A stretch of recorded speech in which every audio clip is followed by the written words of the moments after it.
మనము ఇది ఎంతో నిశితంగా పరిశీలించి మనలో జీవం ఈ విధంగా పనిచేస్తుంది అని తెలుసుకున్నాము. నాకు ఎలా పనిచేస్తుందో ఇది లోపల, ఇది మీలో కూడా అదే విధంగా ప్రవర్తిస్తుంది.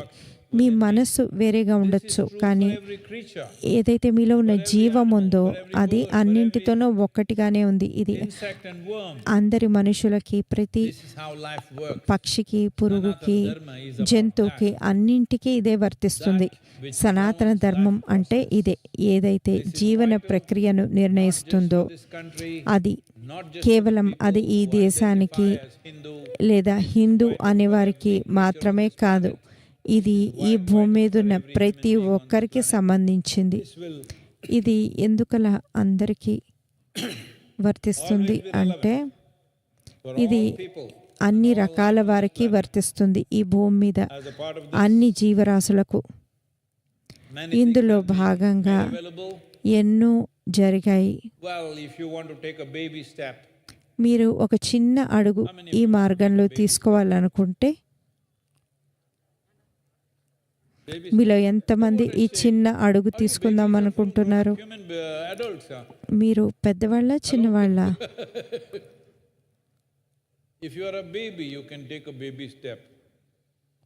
ఒకవేళ మీరు పసిపిల్లవాళ్ళ ఉంటే మీరు చిన్న అడుగు వేయవచ్చు, కానీ మీరు పూర్తిగా ఎదిగినప్పుడు మీరు పెద్ద అడుగే వేయాలి.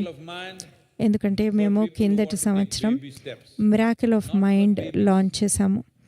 ఇది పెద్దవాళ్లే, ఎవరైతే పిల్లల్లా ప్రవర్తిస్తున్నారో వాళ్ళకి మేము ఇది చేసాం.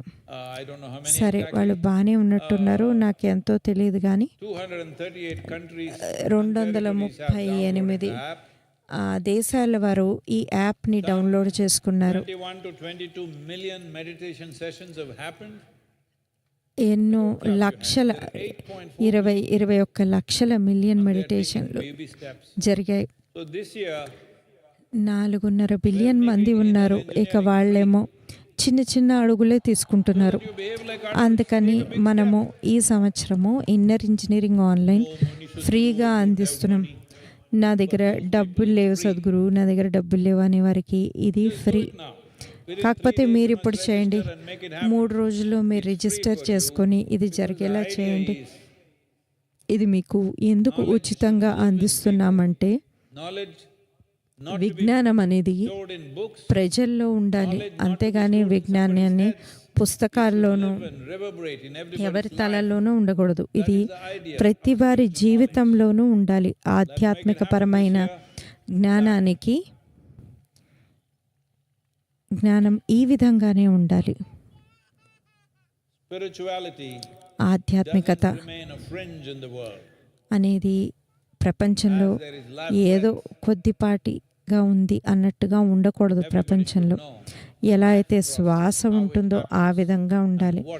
జీవన ప్రక్రియ ఏ విధంగా జరుగుతుంది, మనం ఒక పరిపూర్ణమైన జీవులుగా ఉండాలంటే ఎలా ఉండాలి అన్నది మనం తెలుసుకోవాలి.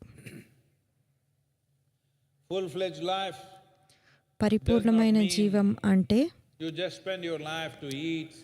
మీరు మీ జీవితాన్ని తినడానికి, పడుకోవడానికి, పిల్లల్ని కని ఏదో ఒకరోజు పోవడానికి కాదు. ప్రతి ఒక్కరూ ఈ పనులన్నీ చేయవలసిందే కొంతవరకు. కాకపోతే ఒకసారి మీరు ఇక్కడ మనిషిగా వచ్చిన తర్వాత మీరు కేవలం ఈ పనులకి మాత్రమే మిమ్మల్ని మీరు పరిమితం చేసుకుంటే, తినడం, నిద్రపోవడం, పిల్లల్ని కండం, ఏదో ఒక రోజు చనిపోవడం, ఇలా చేస్తే మీ జీవితం సంతృప్తికరంగా ఉండదు. ఈ తరంలో ఎవరు అసంతృప్తితో పోకూడదు. ఇది నా ఆశీర్వచనం, నా ఆకాంక్ష. ఎవరైతే నిద్రపోతున్నారో మీకు కూడా చెప్తున్నాను, ఎవరు అసంతృప్తితో పోకూడదు. దీనికి ఏమీ ప్రత్యేకమైన నైపుణ్యం అవసరం లేదు. గత జన్మ నుంచి ఏదో కావాలో లేదా 2 కొమ్ములు ఉండాలో ఇలాంటివి ఏమీ లేవు. మీరు కనుక సజీవంగా ఉన్న మనిషి అయితే మీకు అది కుదురుతుంది. కాకపోతే ఆ విధంగా మీరు కొద్దిగా కృషి చేయాలి. దీనికి అంతర్ముఖులు అవ్వడమే మార్గం. దీనిలో భాగంగా ఎన్నో పనులు చేస్తున్నారు. Today we will do ఒకటేంటంటే ఇవాళ మనము Mahabhishekam. యోగేష్